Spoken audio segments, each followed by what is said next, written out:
Siyempre pa, as usual, ito na naman putang inang hindot na Vice President ang ating sisilipin. Tungkol saan, Direk? Ano pa nga ho ba? Dito kasi sa mapapanood natin, Sara Duterte, impeachment trial laban sa kanya, napaklaro naman ang bending dalo. Klarong-klaro daw ang bending dalo sa nangyaring impeachment trial. Putang ina mo. Bending dalo? Sure ka dyan, Sara? Anong bending dalo? Bending dalo pinagsasabi mo. Ikaw nga ang gumagawa ng breaking the law. Diba? Ikaw. Ang inan to, hayop, no? Diba kahel? Ang aga direk 1:30 ako nag-start. Hindi pa ako natutulog eh. Ang lakas kasi ng ulan. Kaya nung humina, saka ako nag-live. Binabantayan ko yung bubong eh. Baka lipa rin yung bubong namin. Tuloy tayo. Ito na nga, pakinggan muna natin to. Tinawag ni Vice President Sara Duterte na pagbali ng batas ang ilang nagaganap sa impeachment trial. Halatang halata po mga kababayan ko, 'di ba? Isa sa naging issue at naging pautot diyan sa Senado at naging banat ni Marcoleta at naging banat ng ibang mga Duterte senators laban kay Erwin Tulfo, yung sinasabing bendalo, 'di ba? Na yung script nila parehas talaga. Iisa lang ang pinagagalingan. Mismong si Sara Duterte na rin ang nagsabi pa. 'Di ba?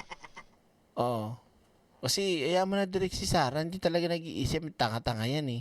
Boom! Tuloy natin. Trial laban sa kanya. May pahaging din siya sa kamera at sa magkasamang pag-upo sa rostrum ng dalawang senador. Nakatutok si Darlene Kai. Sa panayam kay Vice President Sara Duterte, nagpakawala siya ng batiko sa kinahaharap niya ngayong impeachment trial. Sino kaya yung pari dyan sa misa na yan? Pader, dapat sinabunutan nyo si Sara Duterte, pinabalik nyo dyan sa misa nyo. Halika, mag-umpisal ka ulit, hayop ka. Kinaladkad nyo sana. Biruin nyo, hindi na kayo nirespeto. Sa gilid lang ng simbahan, nagpapakalat na naman ng fake news. Hindi nyo ba naisip yung Pader? Nakakaya sa simbahan nyo. At nasa national television at international social media. Pagkatapos mag-alay, magsisimba, magmimisa, tapos paglabas sa gilid, maninira na, magpa-fake news na. Pader, paki naman. 'Di ba? Nakakaloka. Maraming thank you Kahel Lime juice. Thank you so much. Subscribe na agad sa channel na laging may aral. Thank you po. Thank you so much. I really do appreciate it. Thank you so much and I thank you. Mabalik tayo dito sa impactan to. Napaka-klaro naman yung bending dalo. Ano? Bending dalo daw. Una sa lahat, ito doon tayo sa bending dalo. Ikaw nga ang gumagawa unang-una doon, putang ina mo kay. Kailangan ka doon, 'di ba, na umattend, pero hindi ka uma-attend. At ang dami mong dahilan, ang dami mong palusot, para hindi ka makapunta doon. Nirerespeto mo batas? Hindi. Direk, wala namang batas na pinipilit siya na kailangan nandun eh. Oo. Wala nga. Pero di ba dapat, bilang public official at second highest position of the land, dapat ikaw mismo ang manguna, ang maging ehemplo, modelo, na may pakita sa taong bayan ang katotohanan at hindi na kailangan pampilitin pa, hindi na kailangan puwersahin pa para magpaliwanag ang sumagot. That's all, Your Honor. Boom! Diba? Inan to. Kung tutuusin nga pamilya mo ang gumagawa niyan Ulitin ko hindi lang bending kundi breaking the law. At mas malala pa yun, Dre. Boom! O paborito nyo lang ang catchphrase nyo ngayon yan? Ano ba sabi mo? Ano bang konsepto ng bendalo? Tanungin natin si Sara. Diyan sa impeachment na yan. Ang sabi niya, bending the law o pagbali ng batas. Third impeachment. Kabilang sa mga pinatungkulan niya ang question niyang impeachment proceeding sa Kamara. Petisyong ibinasura na ng Korte Suprema dahil moot na ang issue. Pati na ang magkasamang pag-upo sa rostrum ni na Senate President Sherwin Gatchalian at Presiding Officer Senator Cheese Escudero sa Wait lang ha. Bigyan ko lang ng daan to. I would like to greet a happy birthday sa anak ni Jonara na si Kahel Clark Gores. Happy birthday from your lovingly yours mother dear. Happy birthday, Kahel. Okay? Oh. So, i-replay natin na konti ha. Oh. Sura na ng Korte Suprema dahil moot na ang issue. Pati na ang magkasamang pag-upo sa rostrum ni na Senate President Sherwin Gatchalian at Presiding Officer Senator Cheese Escudero sa kanyang impeachment trial. Alam niyo, bobo talaga nito, no? Sa totoo lang, dito muna tayo sa rostrum na sinasabi. Hindi ba't hindi lang naman yan ang unang pagkakataon na may ganyan dalawa, yung presiding officer at yung Senate President nasa itaas parehas? 'Di ba? Oh, correct me if I'm wrong. Ang problema mo, Sara, ang babaw talaga ng utak mo. Ay, hindi pala. Wala ka talagang utak. Boom! Inan to. Tsaka yung sinasabing yung binut na daw ng Supreme Court, sa tingin mo, kung talagang hindi pwede ang nagiging pagtuloy ng impeachment trial ngayon, di ba? Ba't hindi mo magawang mapatigil at ibalik? Di ba? Sabi mo nga na ng Supreme Court, etc., etc. Pero walang nangangahas para ipatigil ang impeachment. Walang nangangahas dun sa sinabi mo para ilabas at dalin muli at para ipatigil ang impeachment. Wala. Ikaw nga hindi ka makapagpakita Di ba? Alam nyo, ganyan kasi yung ugali ng mga Duterte. Magbabato sila ng mga putik na mauuto nila yung mga kababae natin, mga didishit, na pag narinig nila yung paninira na yun at yung paglabag kuno na yun, magiging pangit na ang paningin dun sa tao. Pero, kapag kainala mo ang katotohanan, ang gumagawa pala nun, sila mismo, siya mismo. Para mailihis sa kanila yung kaanimalan at paggawa ng katarantaduhan itong maputang ng mga Duterte at itong Vice President na to. Di ba? Galit sa bending dalo pero siya at ang tatay niya burok dalo. I already said that. Don't you see? Di ba? Oh, para talaga siyang merong multiple personalities, may mga bagay siyang gagawin at sasabihin tapos yung iba niyang personality di ito alam at magbibigay ng mga ganyang statement na salungat din o don. 'Di ba, Doris Sese? Yun na nga Isipin niyo mga kaiksena, yung sa rostrum. Sino ba yung anong year yun? Na dalawa silang nandoon. 'Di ba? O, Direk Freddy, kailangan pa magising ang mayaman sa katotohanan. Duterte dahilan at kaguluhan ng paghihirap. Karamihan ang korupsyon na ituro sa politiko sa panahon nila. Agree ako dyan. Gawin natin. Ang babaw talaga, ang babaw. Walang utak kasi. Mula pa sa House of Representatives hanggang sa pagkakaroon ng dalawang tao na nakaupo doon sa, ano man tawag dyan, stage. Ano? Subscribe na agad sa channel na laging may aral. Totoong kwento. Hindi niya alam kung anong tawag doon. Ako, actually, mga kaiksena, hindi ko alam yon.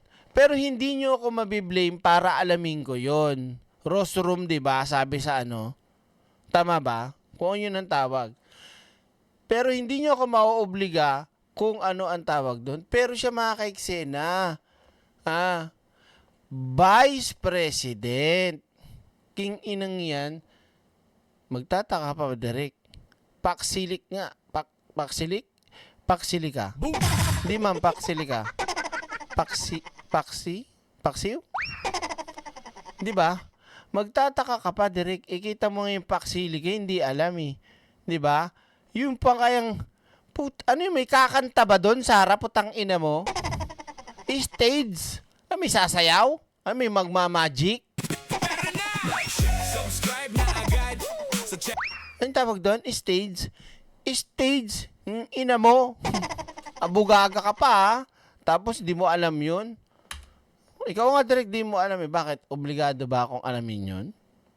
Diba? Oh.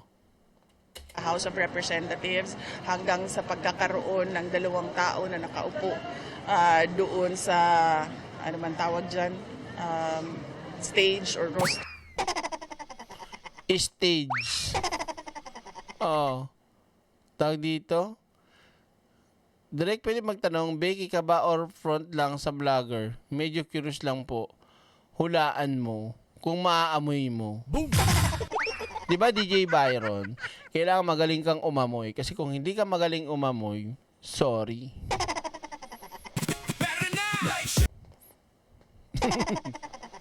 Oh. Room or elevated platform. Elevated platform. Para nga naman walang kawala, 'di ba? Stage, rostrum, elevated platform, ano pa? Ano pa pwede natin ilagay? Kala ko sabihin elevator. Malay mo lang, 'di ba? Diyos ko. Talaga tong putang inang tong vice president na to. Ay, gigil ako, te. Ano to? Yes, namoy ko si Mama Direk ang bango-bango niya. Uy, namoy mo ba ako? Kumanya ka. Char. Nakita kami yan ni DJ Byron doon sa wake ni Mima. Legit, ang pogi niya, grabe.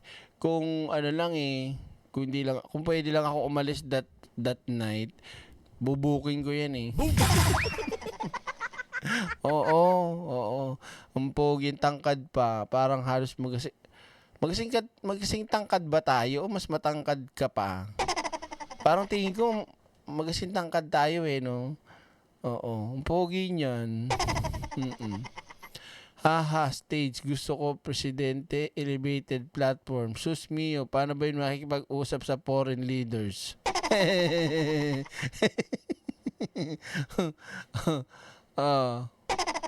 Tawag dito, tuloy natin. Rostrum, Sara, kapatid ni Robin.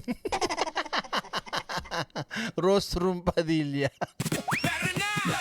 Subscribe na agad. Grabe kayo mga makukulentong din kayo Hindi na kailangan guluhin ang impeachment dahil magulo na siya sa bending the law. Hindi na kailangan guluhin ang impeachment kasi magulo na siya dahil sa bending the law. Alam mo, Sarap, putang ina mo. Sana man lang nagbigay ka ng mga halimbawa o mga dahilan para masabi mong magulo. 'Di ba? Sige nga. At alam naman natin mga kaiksena na ang impeachment ay nasa saligang batas o konstitusyon na dapat na isasagawa lalo na't ito po ay tawag dito, kailangan at hinahanap ng taong bayan. At lalong-lalo na para sa katotohanan. Alam mo, kung mapagbibigyan lang ako, if given a chance, if given a chance, magharap kami niyang putang inang si Sara Duterte. Magharap, nakaupo. Isa lang sasabihin ko, magnanakaw ka ba? 'Di ba? Magnanakaw ka, Mamamatay tao ka? Kurap ka ba? Pag sinabi ang hindi, good. So yun na yun, direct. Hindi pa. Good. Patunayan mo, utang ina mo. Sagutin mo to, pakita ka dito, punta ka. Sagutin mo lahat. Huwag ka magtago kung ina mo. Kung wala ka talagang kasalanang hayop ka, di ba? Hindi ka matatakot. Ba't anong ginagawa mo? Puro gala ka lang. Hindi, kung kaharap ko yan, sabihin ko talaga eh. Oo. Direk, baka namang papatay ka o kaya kumuha rin ng assassin yan sa'yo. O kaya naman, kasuhan ka niyan. Bakit? Ha? Karapatan kong malaman kung saan at papaano ginastos. Kitang-kita nyo nga mga kababayan ko, yung mga resibo nitong putang inang si Sara Duterte, talaga naman pong hindi nagtutugma. Di ba? At yung kanilang sistema ng kanilang pagwaldas ng pera ay galawang sabi ng isang abogada, scam. Subscribe na agad sa channel na laging may aral. Alam nyo, yun nga eh. Kasi dati sabi ko, okay lang na di umattend ng debate. Kasi para saan pa, panalo naman yan. Nung utak di shit pa ako nun eh. Napagtanto ko, hindi pwede. Kung si Pangulong Bongbong Marcos nga uma-attend eh. Di ba? Tapos ikaw, Vice President, di ka uma-attend. Bakit? Bobo nga ni! Pero na! Subscribe na agad sa channel na laging may aral. Totoong kwento, totoong Ay, nako. Kakatawa talaga, mga kababayan ko. Di ba, no? Oh. Direct yung line of question nila sobrang babaw. Parang ano ka ba? Davao yan eh. Yung Bril Montalvo na yan ng News 5 o kung sino pa man basta Davao na nandiyan si Sara, pabor lagi eh. Kita mo naman sa dahig. 'Di ba? Kaya lang tatanga-tanga din talaga eh, yung nagtatanong. Oo, alam ng bobo yung tinatanong, mas patanongin mo pa na mahirap, di lalong nagmukhang tanga. 'Di ba? Oh. Bending the law means push the limits of the rule of law without technically breaking it or to find a loophole. Direk, sino sa palagay mo ang gumagawa nito? Sino pa? Dito putang ina si Sara Duterte. 'Di ba? Ang tantatay niya. Oh. Tumangging magkomento si Duterte sa pagbasura ng Korte Suprema sa kanyang petisyong kumwestiyon sa proseso ng Kamara sa pag-impeach sa kanya.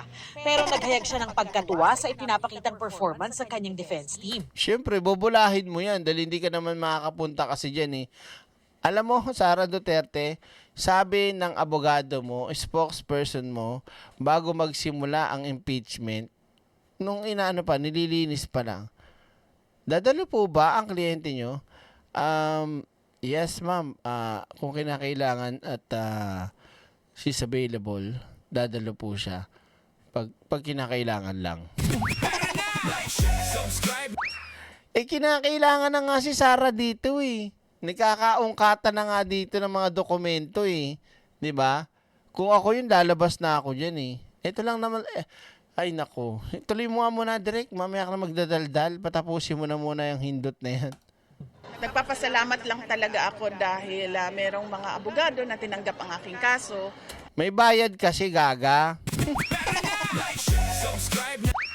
Di ba? May bayad eh. Sige, kunin mo si Jimmy Bondok. Yeah, baby! Di ba? Hindi ko tutuusin. Ito pwede naman niyang kunin sino? Si Vic Rodriguez. Oh, sino pa? Tawag dito, si Balingoy-ngoy. Si Bundok. Sino pa? Si Topacio. Sino pa? Oh. Sino pa? Di ba marami silang mga abogadong kaalyado ni Sara? Kung hindi yun na kinuha mo, di ba? Kasi ako, nakakasigurado ko na iyang mga bagitong yan, hindi papayag ng libre lang yan. Hindi pwedeng pro bono yung mga yan. Di ba? Oh. Ang dami mo pwede maging abogado at si Sal Panelo pa. O sino to? Si Zoraida. Sino pa? Sino ba yun? Siyang bading din na parang bading na abogado ba yun? Yung maingay din na bisag call, sabi niya, sasampalin niya si First Lady. Ano bang pangalan nun? Abogado na yun, lalaki na bading Gersey. Hindi. Hindi, maitim din yung boy pa ba yun? Parang hindi na siya Hindi siya nag-iingay. O hindi si Roque. Yung maitim. Boom! Hindi si Respicio, iba pa yung iba. Hindi. Yung tropa ni Bukeke, ni Maharlika na nagpunta pa sa Jamaica. Ang pangalan nun? Wait lang baka maisip nyo eh. Baka maisip nyo. Hindi nga, lalaki nga. Yun! Si Chong.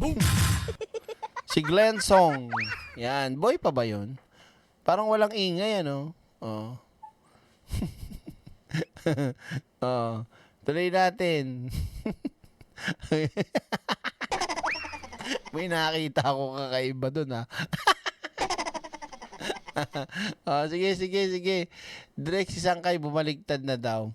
Hindi ko alam, hindi ko sure yan kung anong chismis na yan. Ayakong sumakay, ayakong pumatol, ayakong umano dyan sa issue na yan. Bahala sila dyan.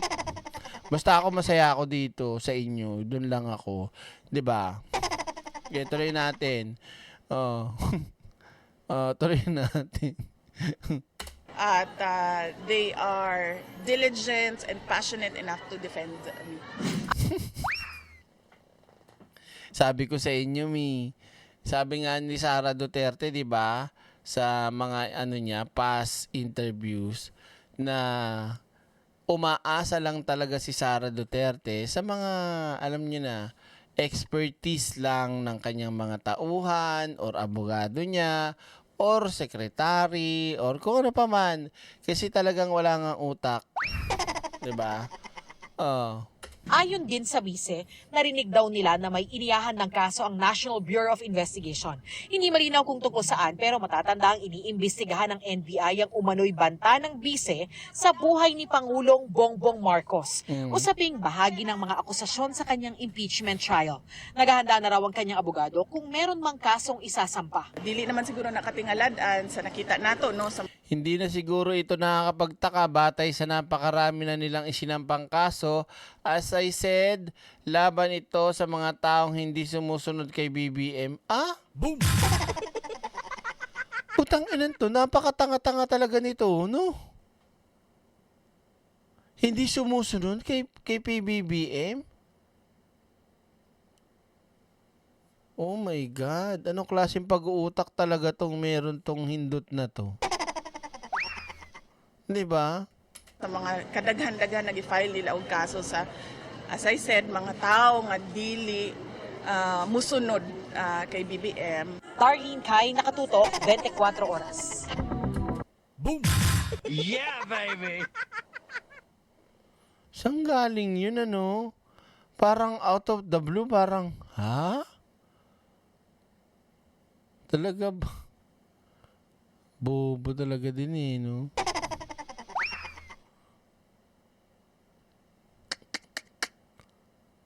Ay, nako. Kayo, ano to? Uy, nananahimik na si Binay na damay pa. Di ba? Parang, uulitin ko nga din sa part na to. Yan. Hindi na siguro ito nakakapagtaka. Batay sa napakarami nilang isinampang kaso, as I said, laban ito ng mga taong hindi sumusunod kay BBM.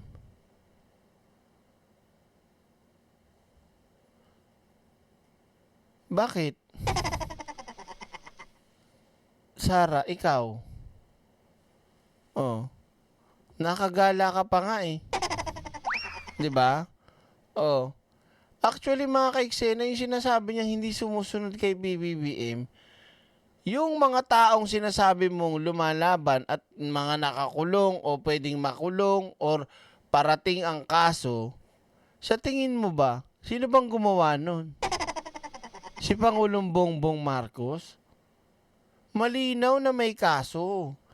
Malinaw na merong ginawang paglabag, hindi ba? 'Di ba? Oh. Tapos gusto niyo sabihin, basta hindi ka sumunod, makakasuhan ka. Sige, magbigay ka sa amin ng example ng basta na lang kinasuhan at ikinulong na masasabi mong si Pangulong Bongbong Marcos ang dahilan. Bigay ka sa amin.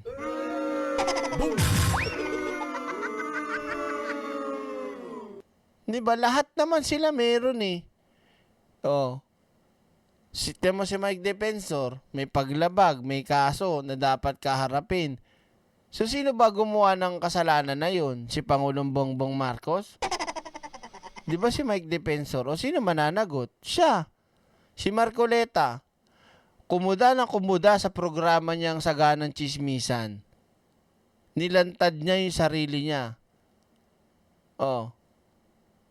Kung hindi niya ginawa yun, sa tingin mo ba nakakulong si Marcoleta? Malamang nandyan kasama nagtatanggol sa'yo sa Senado. Eh sino nagsalita ng ikakalaglag niya? O di si Marcoleta. O, san doon si Pangulong Bongbong Marcos, Sara? Putang ina mo, tanga-tanga mo. Clinks. Kahit ano sabihin ni Sara, sira na siya dahil sa CF. Alam mo, wala pa nga tayo sa topic ng CF ni Sara eh. 'Di ba? Talagang kahiya-hiya itong vice president na to at malabo na talaga yang umattend. Siguro a-attend yan, hindi. Baka matakot mga yan eh, pag yung hahatulan na. Hindi yan magpapakita kasi tatakas na yan. Oo, di ba? Direct na balita na bumaligtad na. Ay, ganon? Bumaligtad na yung 4 na kargador? Boom! Grabe yan, Juani Marcos, ha? Kato-kato ka muna. Tapos na kami kanina pa. Boom! Ngayon ka lang pumasok, tapos talaga, spoiler ka pa, tapos na nga kami. 'Di ba? Ni ayaw nga ni BBM na impeach yan, kapal ng mukha eh. Correct. Mahina talaga eh, no? Mahina talaga. Ano nga daw, direct? Bobo nga ni! Yeah, baby! So, yun, mga kababayan ko. Time check, 3:26 a.m. Grabe, tibay mo, direct ah. So, anyway, mga kababayan ko, at bago nga ho tayo magtapos ng ating live stream, maraming salamat po. Huwag niyo pong kalimutan sumuporta sa Facebook page natin, Direct Freddy Valera 2.0.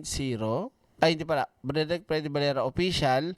At yung second channel natin, Direct Freddy Valera 2.0. Okay? So, sa mga kababayan kong nandito sa live stream natin, maraming salamat po sa inyo ha. At syempre, yung mga team replay na manonood at yung mga i-upload po natin na mga cut na video, please do like pa rin at panoorin at suportahan yung ating mga ipinopost na video. Ano po? Maraming salamat po. At syempre, mag-iingat po kayo. Lalo na po yung nasa Pilipinas, mga pagising nyo. Bahala sa inyo. Mag-iingat kayo. At God bless po sa ating lahat. Ito po, ang inyong likod. Ang nag-iisang direktor ng bayan. Walang iba. Ako lang to. Direct Freddy Valera. Maraming salamat po. God bless mula sa aking malaking pimples na dumudugo. Maraming salamat po. Natamaan yata ng mic. BMB Admin Eduardo, maraming salamat po. So, kita-kita tayo mga ka-eksena sa susunod na live stream. I love you and God bless po. Bye! Thank you so much! Yeah, mic check! Ito ang boses ng katotohanan. Walang plastikan, walang pakitang tao. Direct Freddy Valera Official. Pero na! Like, share, subscribe na agad sa channel na laging may aral. Totoong kwento, totoong usapan. Direct Freddy laging may kaalaman. Like, share, subscribe mga boss.